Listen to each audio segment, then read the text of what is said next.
লাহে কৰি ঠেলে দিলে সেই খুঁটি ভাঙে সেই অৱস্থা হৈছে বৰ্তমান কোচ ৰাজবংশী গিলানে আমি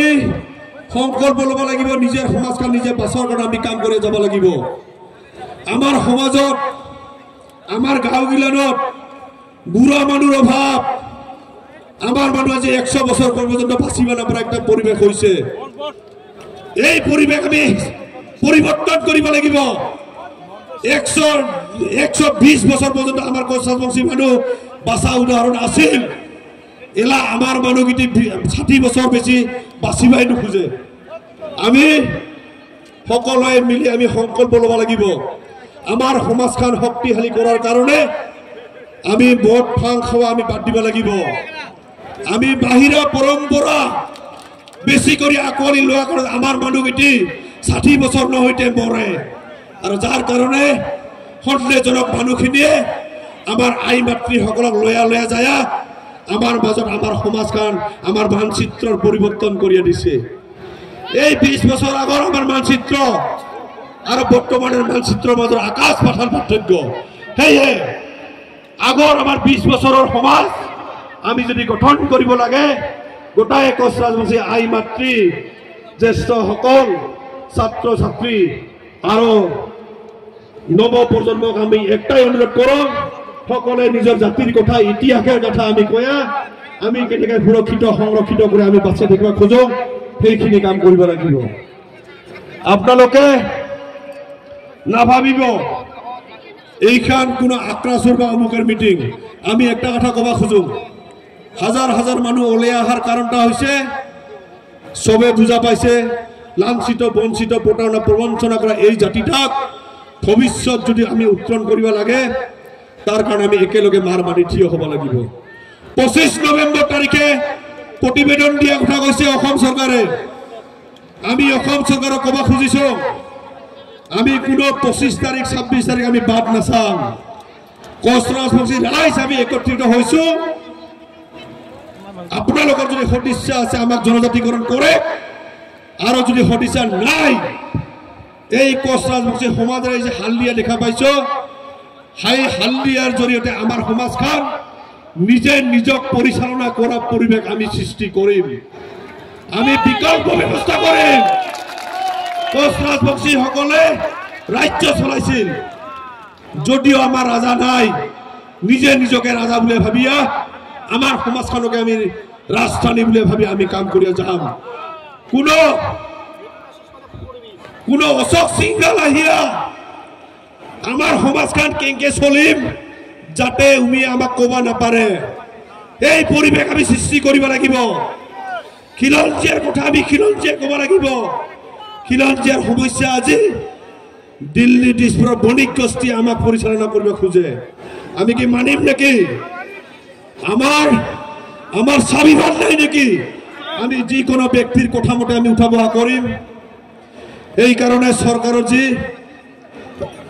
এই ধৰণৰ বেয়া ৰাজনীতি পাৰে ফালৰি কাটিয়া সঁচাকে যদি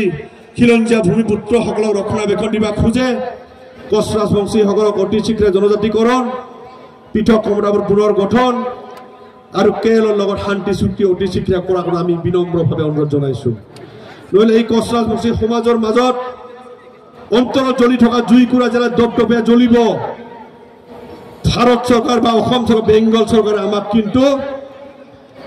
এই বুঢ়া আঙুলি দেখাইছো কিছুই কৰিব নাপাৰে এই বুঢ়া আঙুলি দেখাইছো কিছুই কৰিব নাপাৰে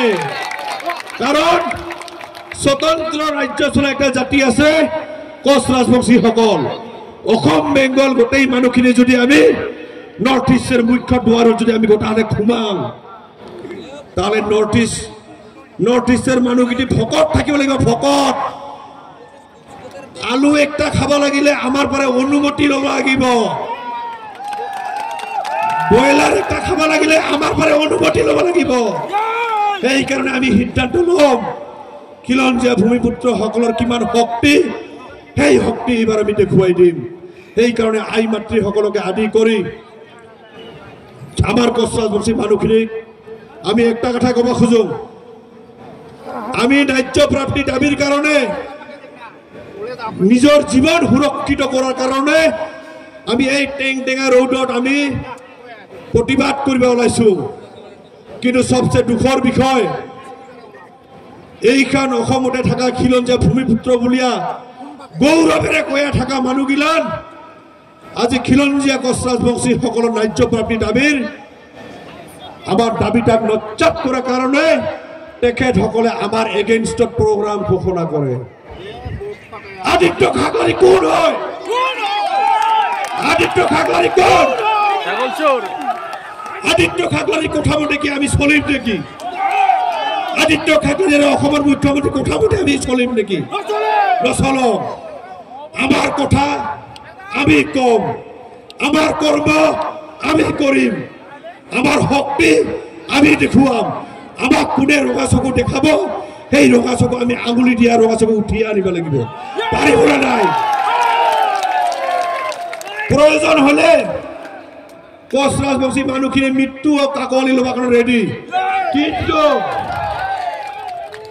স্বাভিমানী জাতি সব থাকিব না নিজৰ অস্তিত্ব ঘূৰি অনালৈকে আমাৰ সংগ্ৰাম চলিব আমার সংগ্রামত কোনো দমন নীতিয়ে আমার সংগ্রাম ঠান্ডা করতে পারিব নাকি না পারে এই কারণে আমি মাননীয় মুখ্যমন্ত্রীকে একটা কথা কৈছো আপনালোকে হিন্দু মুসলিমৰ কথা খুব কয় আমি দুখ পাওঁ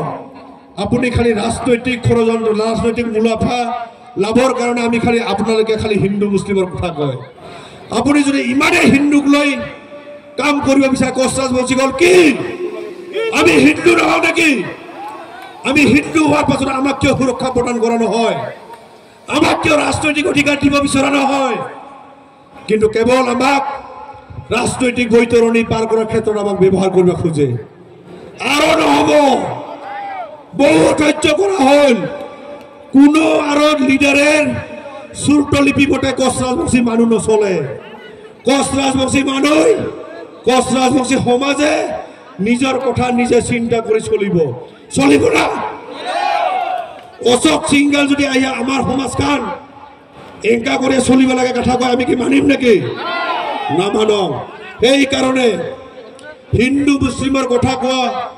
অসমৰ মাননীয় মুখ্যমন্ত্ৰী ডাঙৰীয়াক আজি এই জনসমুদ্ৰৰ পৰা একটা কথা কব খোজো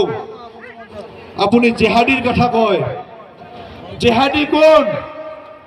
যি সকলে বেলেগৰ উপকাৰ কৰে সেই সকলে জেহাদী আজি হাজাৰ হাজাৰ এই খিলঞ্জীয়া ভূমিপুত্ৰ কোচ ৰাজবংশী